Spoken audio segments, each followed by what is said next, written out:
தோனியை சொல்கிறாங்கல்ல cool captain. So இன்றைக்கு அரசியலில் கூல் கேப்டன் யாரை சொல்லலாம் அப்படின்னு சொன்னால் இன்றைக்கி எடப்பாடி அவர்களை தான் சொல்ல முடியும். எந்த சொல்லிக்கு வராங்கன்னா அதுக்கப்புறம் அவங்க இதில் இருந்தே 49 பேர் வெளியே போனாங்க. ஸோ இந்த ஆட்சி ஒவ்வொரு நாளும் வருமானங்களே இல்லாமல் ஆனால் மக்களுக்கு சேவை செய்ய வேண்டும் என்பதை கருத்தில் கொண்டு இலவசமாக 5 மாதங்களுக்கு அவங்களுக்கு அரிசி பருப்பு எண்ணெய் அனைத்தையும் கொடுத்தவர். மீத்தேன் எடுப்பதற்கு திராவிட முன்னேற்ற கழகம் கையெழுத்து போட்டோம். ஏன்னா நாங்கள் டெஸ்ட்டுக்காக போட்டோம்னு சொல்லுவோம். எடுக்க ஆரம்பிச்சுட்டாங்க. மொத்தமான அந்த இருக்கிற எல்லா டெஸ்ட் பாடாது தைரியமாக ஒரு பாடம் எங்களுக்கு காசு கிடையாது, சாப்பிடுவதற்கே எங்களுக்கு வசதி இல்லை. அப்படிப்பட்ட புத்தகத்தை என்ன எங்களுக்கு மருத்துவராக இருக்கிறேன்னு சொன்னால் அது கூட்டத்தில் உட்காந்துருக்காங்க. அதில் உட்காந்துருக்காங்க சிசரடி அவர் அடிச்சிருக்காங்க. தப்ப யாரை கொடுப்பீங்க? 2 விக்கெட் கொடுப்பீங்களா? அவங்க கஷ்டம் அந்த மாதிரி இருக்குது. நாங்கள் ப்ரெஷர் கொடுத்தோம். ஆனால் அவர் அடித்தவர் அவர் சிக்ஸர் அடித்தவர் உதயநிதி மாதிரி ஒரு மோசமான அரசு எப்படிலாம் ஏமாற்றி உங்களுக்கு சினிமாவில் நடிச்சுட்டு அதனால யார் சொன்னாங்க உண்மை இருக்கும். அதிமுக தனியாக தான் நிற்கணும்.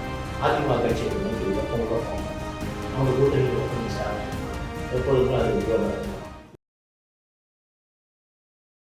வணக்கம். நம்மோடு இன்று எழுந்திருப்பவர் அதிமுகவின் செய்தி தொடர்பாளர் வழக்கறிஞர் கொல்லார் கோபிநாத் அவர்கள். வணக்கம் சார். நல்லா இருக்கீங்களா சார்? சார், இப்போ அதிமுக மிக தீவிரமா எல்லா கட்சிகளுக்கும் முன்னாடியுமே எலெக்ஷன் வேலையெல்லாம் ஆரம்பிச்சிட்டாங்க. இதுல என்ன ஸ்பெஷல் அப்படின்னா இப்போ கூல் கேப்டன் அப்படின்னு எடப்பாடி அவர்களை ட்ரெண்ட் பண்ணிட்டு இருக்காங்க. ஏன்னா எல்லா அமைச்சர்களும் எல்லா கட்சி தலைவர்களும் ரொம்ப டென்ஷனா இருப்பாங்க. ஆனா இவங்க வந்து ஆரம்பத்துல இருந்து கட்சி நெருக்கடிகள் இருக்கும்போது அம்மா அவர்களோட மறைவுக்கு அப்புறம் கட்சி பிளவுபட போகும்போது அப்புறம் இப்போ கூட்டணி அமையாதுன்னு சொல்லும் போது கூட்டணியை முன்னாடியே அமைச்சது. ஸோ இது எல்லாமே ரொம்ப கூலாவே ஹேண்டில் பண்ணாப்புல, எந்த டென்ஷனும் இல்லாம எல்லாத்தையும் அரவணைச்சி பண்ணாங்க அப்படின்னு. இதை பத்தி உங்களுடைய ஒப்பீனியன் என்ன? அருமையான திருக்குறளை வள்ளுவர் சொல்லியிருக்காரு. என்ன காட்சிக்கு எளியோ கடுஞ்சொல்ல நல்லே நீ கூறும் மன்னன் நிலவன்னு சொல்லுறாரு.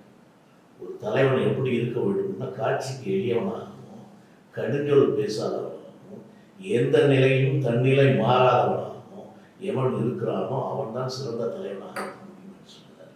அது முற்றிலும் இன்றைக்கு எடப்பாடி அவர்களுக்கு பொருந்தும். என்னென்னா அப்புறம் தான் நம்ம இப்போ தோனியை சொல்கிறாங்கல்ல கூல் கேப்டன். ஸோ இன்றைக்கு அரசியலில் கூல் கேப்டன் என்று யாரை சொல்லலாம் அப்படின்னு சொன்னால் இன்றைக்கி எடப்பாடி அவர்களை தான் சொல்ல முடியும். வேறு எவரையும் சொல்ல முடியும். எந்த நிலையும் தன்னிலை மாறாதவர்கள், தன்னம்பிக்கை இருக்கிறவர்கள் தான் அப்படி எண்ணியாக எய்துவ எண்ணியா தீனியராக பெறினார் ஒருவர். ஸோ அதனால் தான் நினைத்ததை முடிப்பவர் தான் வெற்றியாளர் தலைவர். ஸோ அதனால் இன்றைக்கி நீங்கள் அவருடைய வாழ்க்கை வரலாறு அரசியல் வரலாறு எடுத்துக்கிட்டிங்கன்னா ஆரம்ப கட்டத்திலிருந்தே எப்பொழுதுமே பதட்டப்படாமல் வெற்றியை நோக்கி அவர் பயணித்துக் கொண்டிருக்கிறார். அதனால் புரட்சித் தலைவர் அம்மா அடிக்கடி சொல்லுவாங்க, என்னுடைய நோக்கம் உயர்வானது, பாதை தெளிவானது, வெற்றி உறுதியானது. ஸோ அந்த வகையில் தான் அவர் பயணித்துட்டு இருக்கார். அதனால தான் அவர் கூப்பிட்டுருக்கார். நீங்கள் ஒன்றும் இல்லை, இவருக்கு வந்த சோதனைகள் மாதிரி ஒரு எந்த காலகட்டத்திலும் சோதனை கிடையாது. ஒரு அமைச்சர் ஒரு முதலமைச்சராக இருக்கும்போது எந்த அளவுக்கு அமைச்சர் மாட்டாங்க. முதலமைச்சராக இருக்கும் பொழுது அவருக்கு வந்த சோதனைகள் போல வேற எந்த முதலமைச்சருக்கும் வந்ததாக எனக்கு தெரியல. இந்த தமிழகத்தை பொறுத்த வரைக்கும் அப்படிப்பட்ட சோதனைகள். ஸோ வந்த முதலே கொரோனா, தென் அதுக்கப்புறம் அவங்க இதில் இருந்தே 19 பேர் வெளியே போகிறாங்க. ஸோ இந்த ஆட்சி ஒவ்வொரு நாளும் அப்போ எதிர்கட்சியை இந்த மு.க. ஸ்டாலின் இந்த ஆட்சி கவிழ்ந்துடும், இன்னைக்கு கவிழ்ந்துடும், நாளைக்கு கவிழ்ந்துடும், நீ இதில் திருமணத்தில் போய் பேசினா கூட எனக்கு செய்தி வந்து விட்டது, நாளைக்கு கவிழ போகிறது என்றெல்லாம் சொல்லி கொண்டிருந்தவர்களை இவர் எதுவுமே பதட்டப்படாமல் அந்த 4.5 ஆண்டு காலம் தனியாக நின்று வெற்றி அந்த ஆட்சி நடத்தி காட்டினார். ஒன்று. அதே போல் கொரோனா காலத்தில் எந்த நிதியும் இல்லாமல் மத்திய அரசுக்கு நிதி கிடையாது, மாநில அரசு நிதி கிடையாது, எந்த உங்களுக்கு சேல்ஸ் டேக்ஸ் கிடையாது, உங்களுக்கு எதுலேயுமே வருமானம் கிடையாது. ரிஜிஸ்ட்ரேஷன் டேக்ஸ் கிடையாது, வருமானங்களே இல்லாமல் ஆனால் மக்களுக்கு சேவை செய்ய வேண்டும் என்பதை கருத்தில் கொண்டு இலவசமாக 5 மாதங்களுக்கு அவங்களுக்கு அரிசி, பருப்பு, எண்ணெய் அனைத்தையும் கொடுத்தவர் புரட்சி தமிழர் எடப்பாடி தான். அப்படியும் அவங்களுக்கு பழக்கப்படலை. அதே சமயத்தில் நீங்கள் மக்களுக்கு தேவை ரேஷன் கடையில் 2500 ரூபா கொடுத்தாரு. ஸோ அதை பார்த்துட்டு தான் இவங்க பொங்கி போய் நாங்கள் வந்து 5000 ரூபா கொடுப்போம், 3000 ரூபா கொடுக்கறதுக்கே உங்களால் தடுமாறுறாங்க. அதே 4 வருஷம் கொடுக்கல. எந்த நிலையிலையுமே தடுமாறாமல் தன்னுடைய ஆட்சியை எடுத்துட்டு போனது. ஸோ அதனால அவர் கூல் கேப்டன் சொல்றதுல எந்த ஒரு தவறும் கிடையாது. எல்லா விதத்திலுமே அவர் கூட தான் ஹேண்டில் பண்ணியிருக்காரு. ஒன்றும் இல்லை, அமமுகன்ற ஒரு கட்சியை ஆரம்பிச்சு அவர் 19 பேர் வெளியே போனாங்க. அந்த தேர்தல் நடந்த பொழுது என்ன சொன்னாங்க? ஸோ இந்த தேர்தலில் இவங்க தோற்று விடுவார்கள், தோற்றவுடன் இந்த ஆட்சி கலைந்து விடும் அப்படின்னு சொன்னாங்கல்ல. அப்பொழுது ஒரு சொன்னார், ஆட்சியை தக்க வைப்பதற்கான வெற்றியை நாங்கள் நிச்சயம் பெறுவோம் என்று சொன்னாங்க. பெற்று காட்டினார். நீங்கள் 9 இடத்துல நாங்கள் வெற்றி பெற்று நம்ம நாடு தொடர்ந்தது. ஸோ அதே போல் ஒவ்வொரு தர்மயத்தை நடத்தினாங்க. ஸோ அவர்களையும் அழைத்து வந்து நீங்கள் உட்கார வைத்து பேசி இன்னைக்கு ஆட்சி நடந்தது. ஸோ அதே சமயத்தில் மக்களுக்கு தேவையான பிரச்சனைகளையும் எப்படி கையாள வேண்டும். நீங்கள் அவருடைய காலகட்டத்தில் தாங்க தமிழ்நாட்டுக்கு பல நல்ல திட்டங்கள்லாம் வந்தது. பல பிரச்சனைகள், நெடுங்காலான பிரச்சனைகள் தீர்வு வந்தது. ஒன்றும் இல்லை, பாதுகாக்கப்பட்ட வேளாண்மை மண்டலங்கள் இருக்கு. நீங்கள் டெல்டா மாவட்டங்களில் எப்போ இது எடுக்க ஹைட்ரோகார்பன் எடுத்து ஆரம்பிச்சிட்டாங்க, மீத்தேன் எடுக்க ஆரம்பிச்சிட்டாங்க. இந்த மீத்தேன் எடுப்பதற்கு திராவிட முன்னேற்ற கழகத்தில் தான் கையெழுத்து போட்டாங்க. ஏன்னா நாங்கள் டெஸ்ட்டுக்காக கொடுத்தோம் அப்படின்னு சொல்லுறாங்க. எடுக்க ஆரம்பிச்சுட்டாங்கன்ட்டு மொத்தமான அங்கே இருக்கிற எல்லா டெல்டாவும் பாழாக்கிருக்கோம். தைரியமாக தன்னுடைய நிலை மாறாமல், கூலாக பதட்டப்படாமல், நாங்கள் பாதுகாக்கப்பட்ட மேலாண்மை மண்டலமாக ஒரு சட்டத்தை கொண்டு வருகிறேன். இந்த சட்டம் உனக்கு அதிகாரம் இருக்கிறதா இல்லையா என்பது அடுத்த கேள்வி. இன்றைக்கு நான் கொண்டு வந்திருக்கேன். இதை வந்து நீங்கள் மதிக்கலைன்னா நான் ஆர்டினன்ஸ் போட்டு இன்றைக்கே நான் வெளியிடுவேன் என்று சொல்லி இன்றைக்கி அந்த சட்டத்தை கொண்டு வந்து இன்றைக்கு டெல்டா மாவட்டத்தில் இருக்க அத்தனை விவசாயிகள் பாதுகாக்கப்பட்டிருக்கிறார். இது யாரால் செய்ய முடியும்? ஒரு பெரிய அருமையான திட்டம் இல்லை. நீங்கள் அதே மாதிரி ஒவ்வொரு இடத்துலையும் நீ காவிரி புதல்வன் என்று சொல்லலாம். காவிரி தாய் புரட்சி தலைவி அம்மாவாக இருந்தால் காவிரி புதல்வன் என்று சொல்லலாம். அவர் தான் நீங்கள் குடிமராமத்து திட்டத்தை கொண்டு வந்து இன்னைக்கு கடமடைக்கு தண்ணி போக வேண்டும் என்று ஒரு இதை கொண்டு வந்து இன்னைக்கு எல்லா இடத்துலையும் தூர்வாரி கடைசி வரைக்கும் போக வச்சார்ல. ஸோ அதுதான் விவசாயிகளுக்கு தேவை. அதனால தான் அவரை காவிரி புதல்வன் என்றே சொல்லலாம். நீங்கள் இந்த காவிரி இதில் மேலாண்மை ஆணையம் அமைப்பதற்கு இவங்க தடுமாறும் போது நீங்கள் எங்களுடைய எம்பியில் அனுப்பி ஏறக்குறைய 45 நாட்கள் இன்னைக்கு பாராளுமன்றத்தை முடக்க செய்தார். ஸோ அதன் பிறகு தான் இன்னைக்கு மேலாண்மை ஆணையம் வச்சாங்க. ஸோ இது ஒரு பெரிய வெற்றி இல்லை. ஸோ ஒவ்வொரு திட்டத்தையும் நீங்கள் பார்த்தீங்கன்னா ரொம்ப ஆழமாக சிந்தித்து, ஆனால் அதையே வெளியே பகட்டாக சொல்லாமல் இவங்கள மாதிரி விளம்பரம் படுத்துறது கிடையாது. விளம்பரம் இல்லாத ஒன்று, அதுதான் காட்சிக்கு எளியோன்னு சொல்கிறேன். அது விளம்பரம் இல்லாத ஒரு தலைவர். இதெல்லாம் பெருசாக விளம்பரப்படுத்தலை.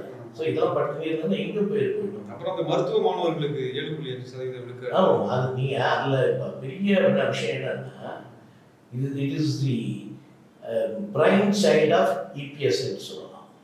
அவர் மூளையில் உதித்த ஒரு குழந்தை தான் இது. வேறு எவருமே சொல்லலை. நீங்கள் அசம்பிளிலையும் சரி இந்த இதை நீட்டை மாற்றணுன்றதுக்காக எல்லாம் சொன்னதே நாங்கள் போராட்டம் நடத்த எங்கள்கிட்ட ரகசியம் இருக்குது, அதை நாங்கள் நிறுத்திடுவோம் அப்படி இப்படிலாம் பேசினாங்களே தவிர இதற்கு மாற்று வழி. அதுதான் ஒரு தலைவர். ஒரு பிரச்சனை வருகிற பொழுது அதை நம்மளால் ஹேண்டில் பண்ண முடியல. இந்த சுப்ரீம் கோர்ட்டே சொல்லிட்டா நீட் எல்லாருக்கும் நடத்தியே ஆக வேண்டும்.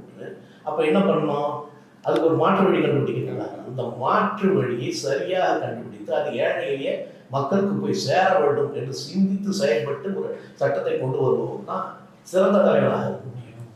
ஸோ அப்படிப்பட்ட சூழ்நிலையில் இவர் இதை கொண்டு வந்தார். என்ன சொன்னாருன்னா, நீட்டை வந்து நீங்கள் சுப்ரீம் கோர்ட்டில் இந்த மாதிரி சொல்லிட்டாங்க, இன்னும் சட்டை போட்டு நம்ம போட்டிருக்கு, அது 4 ஆகும். ஸோ அது வரைக்கும் நம்முடைய மக்கள் இதனால அதிகமான பாதிக்கப்படுவது யார்? ஏழை எளிய கிராமப்புற மாணவர்கள் தான்.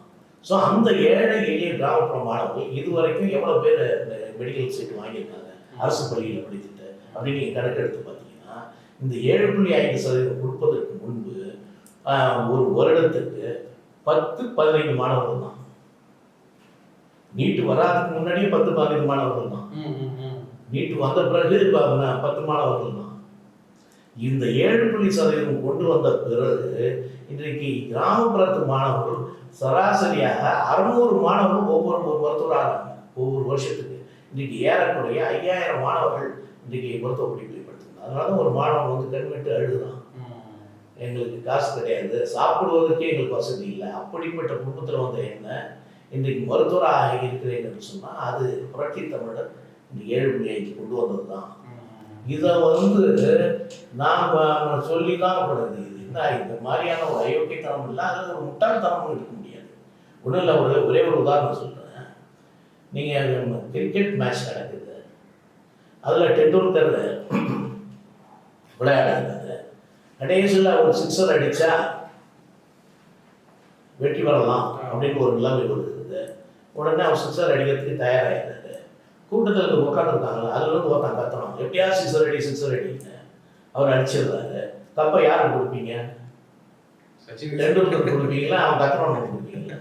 அந்த மாதிரி இவர் நாங்கள் ப்ரெஷர் கொடுத்தோம், ஆனால் அவர் அடிச்சவர் அவர் தானே, 6 அடிச்சவர் அவர் தானே. ஸோ அதனால தானே நீங்கள் 7% வந்தது. அவருடைய எண்ணத்தில் அவருடைய இதில் உதித்தது தான் இந்த 7%. இப்போ கூட நீட் ரகசியம்லாம் சொன்னாங்க, இல்லை நீட் ரகசியம் அது வந்து ஒரு எழுச்சி. அதாவது உதயநிதி மாதிரி ஒரு மோசமான அரசியல்வாதி நம்ம பார்க்க முடியாது. மக்களை எப்படிலாம் ஏமாத்திருக்கிறார். இன்னும் சினிமாவில் நடிச்சுட்டு அதனால இந்த ஆள் சொன்னால் கொஞ்சம் உண்மை இருக்கும் அப்படின்னு நினச்சிட்டு நிறைய பல பெண்கள் ஏமாத்திருக்காங்க.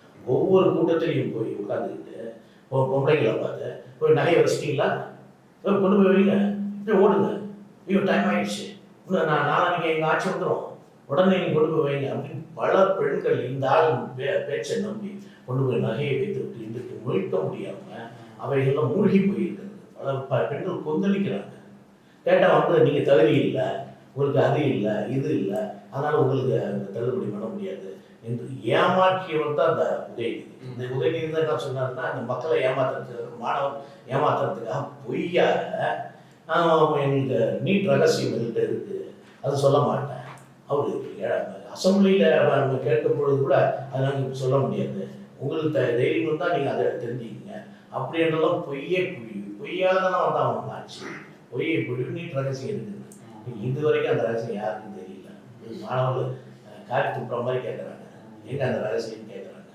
ஸோ அதனால் எதையுமே தனியாளாக நின்று நீங்கள் கட்சியிலும் பிரச்சனை, ஆட்சியிலும் பிரச்சனை. அந்த சமயத்தில் மத்திய அரசுகள் தான் நமக்கு சலுகைகள் இல்லை.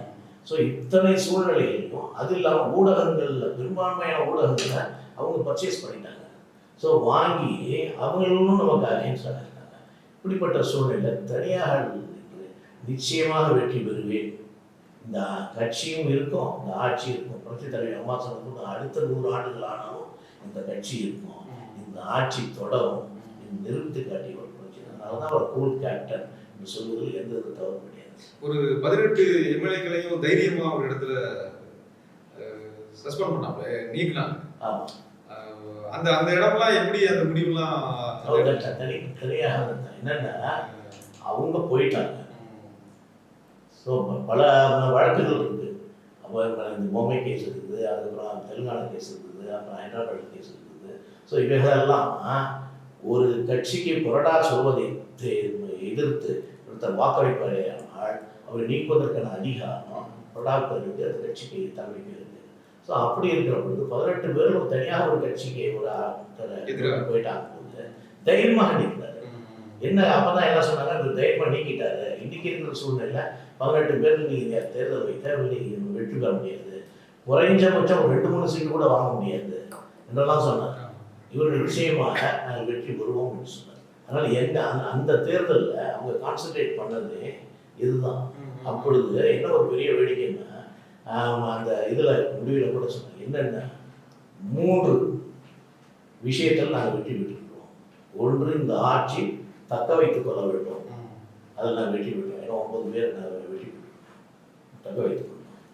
மத்தியிலே காங்கிரஸ் ஆட்சி வரக்கூடாது, திமுக உள்ளடக்கி காங்கிரஸ் ஆட்சி வரக்கூடாது என்றோம்.